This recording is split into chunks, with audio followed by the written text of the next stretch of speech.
Aliens. Frickin' aliens. They're everywhere. Ah! Or are they? I guess if we change the perspective, we're the aliens. Ah, I'm an alien. Oh, wait, no, I'm a teapot controlled by a human alien. But one day, I'll be a real boy, just like Pinocchio. I'm losing track. Okay, back to aliens. If they are out there, where are they? Given the vastness of the universe, there's surely other planets similar to Earth, with water, organic matter, and a temperature that's not too hot and not too cold. So it seems super likely there must be aliens somewhere.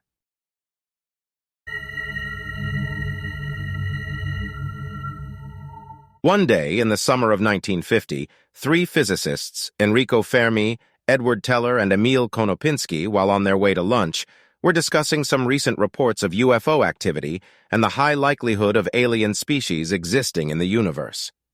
During lunch, Enrico sat pensively, probably staring at his sandwich. After a while, he yells out, "But where are they?"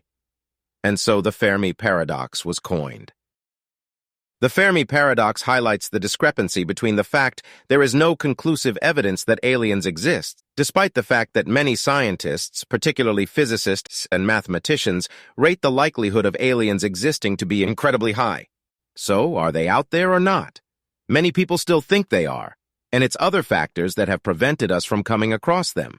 Like maybe they don't have advanced technology to reach out to us, and our technology isn't quite advanced enough to find them. Or maybe we're looking in the wrong places.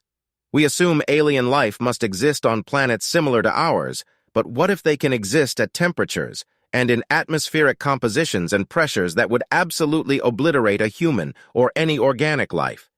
And maybe they wouldn't survive in our environment. Or maybe they're too far away and can't travel fast enough. If the universe is expanding on a scale difficult to comprehend, isn't everything getting further away from each other?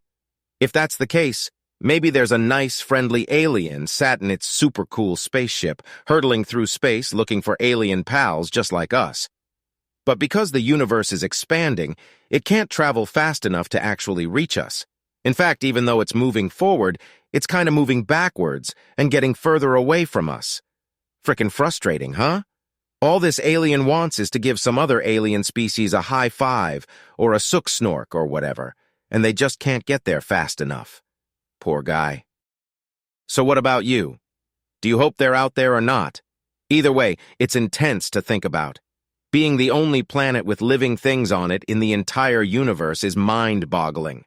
Finding aliens somewhere in the universe would make us question our entire existence, beliefs, and way of life. Also mind-boggling. So either way, we're in for a treat.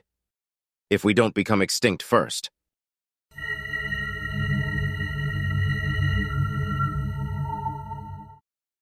Let's imagine they do exist. What do they look like? They've been depicted in movies in all kinds of ways, but mostly they're hairless, green or grayish, sometimes blue, big eyes, often slimy, sometimes the good guys and sometimes the bad guys. E.T., for instance, was pretty cool, seemed like a nice guy and just wanted to go home. He had an amazing glowing finger, but also seemed to not have legs, just feet attached to the bottom of his torso, which made him pretty slow at walking. Not great for survival, but again, super nice guy. Definitely a nice guy when compared to the xenomorph in the movie Aliens. Look at that frickin' thing. A mixture of scary and disgusting. Predator, too. Who wins the ugly contest? No offense if you're watching. Also, please don't eat me. What about the blob? It looks more like the snot from an alien sneeze than an alien itself, all pink and gooey. Ew. I feel sticky just looking at it. It's not necessarily scary. What was it even doing here? It arrived on a meteorite. Maybe it's just lost. What about the aliens in Men in Black? There are so many of them. Some look like giant cockroaches. Some are slimy and gross. Others are tiny and kind of cute. Either way, a lot of them could fit into their human suits. And then we've got the Na'vi that live on Pandora. Cool hair, nice skin, well-proportioned, and kinda hot, if I'm honest. But maybe they're not like any of these. Maybe we can't even see them. Maybe they're on a different frequency or energy level or something. Maybe they're actually here already and they can't see us. Or maybe they can. but don't want to communicate with us and instead just watch us do our weird human things like animals in a zoo. Who knows? If you are here, aliens, please subscribe. But maybe we are the closest species to discovering an alien species. Maybe we're developing fast enough to eventually build spaceships that can transport us to other galaxies, into black holes and through time portals. And when we arrive on another inhabited planet, we're met with terrified alien faces who see us as the bad guys. It's hard to know.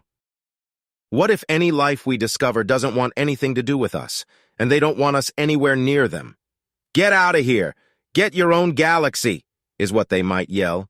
If only we could understand them, while we're busy trying to show them the complete Beatles discography and handing them a ham sandwich as a peace offering.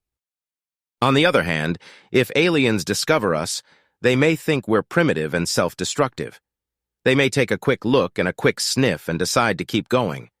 This ain't the town they want to stop in. Something better may be in the next galaxy. Self-destruction may possibly be the reason no species has managed to reach out to us or us to them. Maybe we're doomed to make the same mistakes every other species in the universe may have made and continues to make. Maybe we destroy ourselves before advancing enough to be able to explore into deep space. It's possible.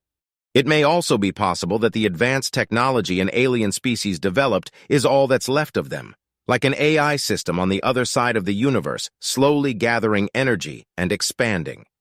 Maybe that's what black holes are, like a socket sucking energy to feed a massive technological system far too complex for our comprehension.